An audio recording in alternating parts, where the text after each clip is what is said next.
And once you finish installing this remote start on this beautiful Toyota Highlander, all you have to do is press the lock button 3 times. Just like that. And here you go, the car is running. Hey guys, today I want to show you how to install a My Key Premium Remote Start on your working Toyota Highlander.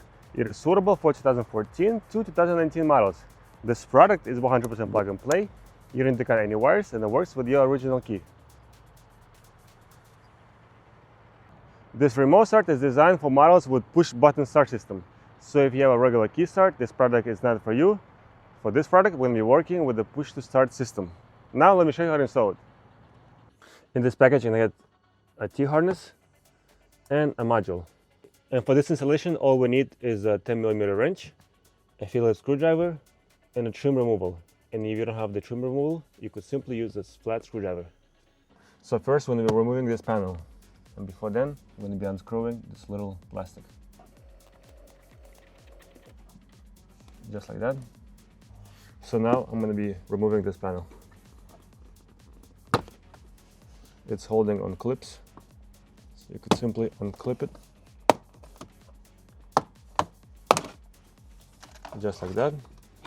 And it's out. And now we're going to be unscrewing this bolt. It's a 10mm.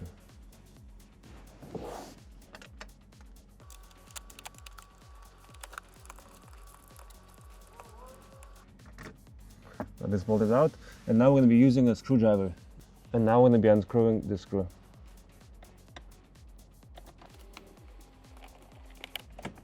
Just like that. Let it hang. And now we need to remove this panel. So if you don't have a trim removal, you could use a flat screwdriver. Just be careful not to scratch it. But it's pretty easy.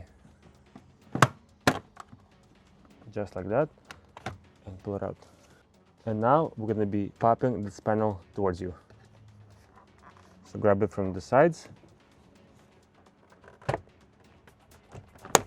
Just like that. And that's all we need. We don't need anything else.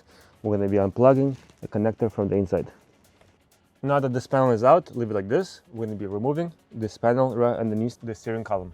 Before that, press the push button one time, turn the wheel, and now we have the access to the first screw.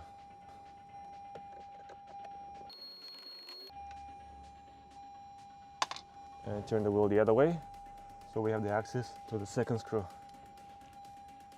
And now the second screw.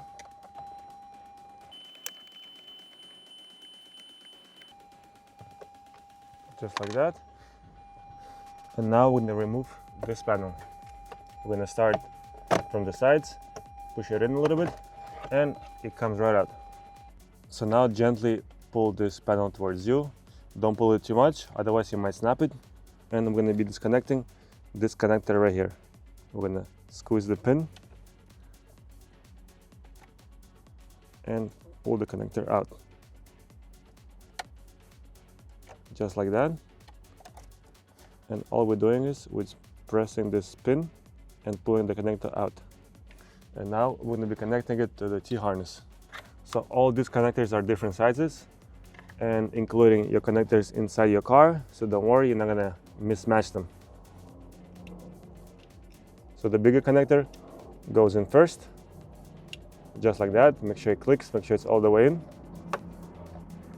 Otherwise your car is not going to work properly. And on the other side of the connector will go back into your car's module.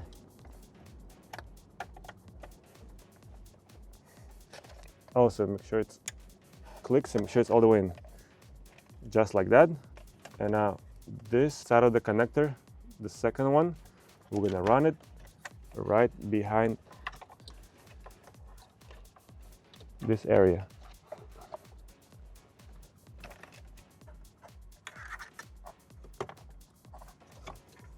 And this two, we're going to leave it here for now. So now we're recording from the passenger side, and this connector has to go around here. So this way, when you close it, all the panels, when you put the panels back, nothing's going to be on the way. So now we're going to be disconnecting this black connector. Just like that. Plug it into the T-harness. And the other side of the connector, same idea, goes back into your car's plug. Just like that, make sure it's all the way in. Now, put these connectors to the side, and so now we have these two connectors left, a white one and a black one.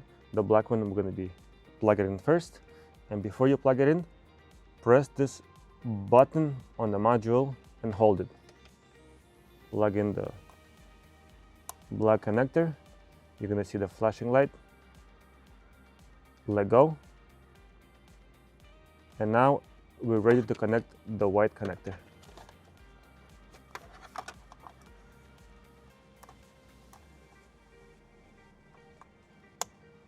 Just like that. And now press the push button one time, and now the second time. It's going to turn into green, and you're good to go. Before you put everything back together, make sure you test it first, make sure it works as it should, and you could simply just zip tie it to one of these harnesses. And now when you put panels back, use this video in reverse. Put this panel back first. Nice and easy, don't rush. Put the screws back, and this panel will go back into your car's regular position. And then this panel, and the last one is going to be this, and that's it. And once you finish the installation, all you have to do is press the lock button 3 times. Just like that. Make sure it's not too fast and not too slow. And here you go, the car is running. And once you open the door, the car shuts itself, which is totally fine. Now the car is nice and warm. You could simply restart it, and you're good to go. And another thing is, if you do want to shut it off remotely, use the same procedure. Press the lock button 3 times. And in case if it didn't work, here's a couple of things to follow. First, when you do remote start it, make sure you remote start by pressing the lock button 3 times, and you hear the beeping sound from the car. You have to hear 3 beeping sounds. And another thing is, make sure all your doors are closed completely. If it's one of the doors are going to be slightly opened, it's not going to work. And another thing is, if it still doesn't work, uninstall everything, every connector unplug from your car, and then install it again, and that usually does the trick. And if it still doesn't work, please reach out to My Kia Premium support. It's support@mykiapremium.com. Guys, thank you so much for watching. I hope this video helped. Leave a comment down below if you use this video to install it in your Toyota Highlander. Thank you guys. Bye.